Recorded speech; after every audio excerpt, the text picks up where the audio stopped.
Hey guys, Sean from Tackle Tactics. As you can probably guess, the weather is terrible. It's blowing a gale and it's rubbish to be out in the boat. So today I'm going to take you through a bit of the gear that I use to tackle the Longtail Tuna in the bay.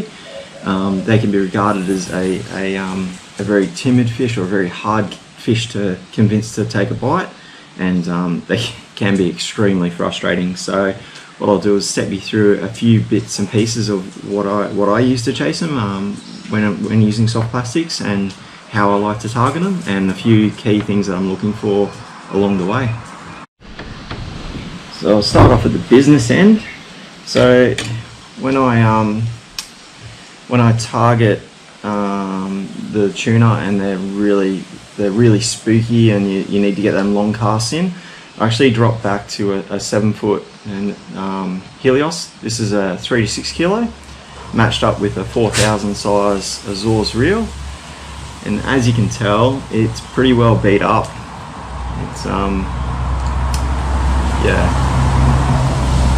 It's it's had a lot of love, this reel. It's got a lot of fish. The reason why I like this weight combo is I'm able to get a nice long cast in with some relatively light gear, or light jig heads and soft plastics I should say. So when I'm chasing those bigger tuna, and we're talking up around the meter mark, so you know, that 15 kilo plus mark, I'm usually flicking a ZMan StreakZ, and these are in a 3.75 inch. So two of my favourite colours. So that's the baby bass, and this is the pearl, and I match them up on a variety of different jigheads. So this is a big EyeZ 3/8 and in a 3/0 hook. Strong hook will hold them up. Obviously, using light gear, I'm not trying to lock the fish up, so I'm actually hooking the fish and chasing them down in the boat. So that's key to being able to use a lighter hook, light jig head, light gear, is you're relying on, you know, chasing them down as opposed to just locking them up, dragging them back to the boat. And this is just same size plastic, but in a baby bass, and I'm using a HeadlockZ, just normal jig head there, so not even a big eye. Both of these plastics perform really well for me. They give me lots of nice long casts, especially with the wind. You can use that wind assisted cast. Yeah, it's definitely the way to go.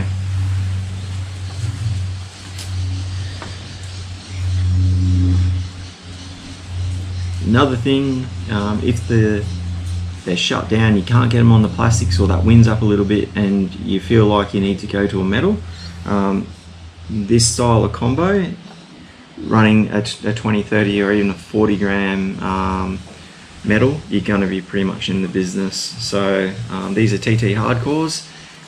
There's thousands of different metals out there. These are the ones I prefer to use, in either a green or a black back. Tend to get the interest. So obviously these will sink really fast as soon as you get them, so you give them a count of 1 to 2 or to 10 seconds and then rip them back. Whereas with your soft plastics, you'll get a good cast in, but they'll get a little bit more hang time in the school, so they're not going to drop through the school as fast, so which is good if the fish are shut down, because you're hanging that plastic in their face for just a little bit longer. But they're the two options on a light outfit that I do to go chase bigger longtail tuna. Nice light combo, nice light presentations. To maximise that cast, you need some braid and some leader that's going to cast really well. So you don't need really heavy leader to go do this sort of stuff. Like I said earlier, where you're chasing the fish down, so it'll peel 200 meters off and you'll chase it down the boat. Peel off another 200, chase it down, and you're just wearing that fish down. So for me, like, I use a Platypus hard armour in a Supple, and that's 30 pound, which I find, you know, obviously the name gives it away, it's pretty supple, so it's nice and flexible, casts really well. Still got a lot of abrasion resistance. I haven't actually had a fish around, you know, that 15 kilo go through this, so pretty happy with that. Braid wise, so braid itself on the reel is Platypus Platinum, getting my tongue tied, in 20 pound. So put in the Azores 4000 will hold about 300 meters of line, 20 pound easily, and I just find that works really well. Like as soon as you start going up in your reel and up in your rods and your leaders and that, you just miss that cast. And trying to cast something this big with got some traffic going past. Trying to cast something this big with big heavy gear is just not effective at all. So you do need to step back to that lighter gear and to get the hook up, you know, that'll work. So yeah. Often get asked, you know, what are you looking for when you're out in the bay or outside looking for the tuna? And the obvious one is you're looking for those tuna hitting the surface and the bait getting bust up, the birds diving in, and you know that's a surefire way of, you know, identifying that the tuna are there. But what a lot of people don't realise is that the tuna, especially throughout the bay, are there most of the time, even when they're not giving you the you know, the signal that they're smashing bait and whatever. So a lot of our bigger tuna that we get on the lighter gear when they're really shut down come from, you know, pockets. We've seen 1 or 2 little boils on the surface or a ripple across the surface, and you know, really just having a bit of a you know, let's see what's out there cast, throw it in, and it's resulted in fish. Another good thing is while you're searching around for those active fish that are working on the surface, watch your sounder. You know, big shoals of bait. It's uncommon for, you know, big schools of bait to be untouched by any predator at all. It happens occasionally, but you know, if you come across a big school of bait, just sit with it, just, you know, idle onto it, sit on top.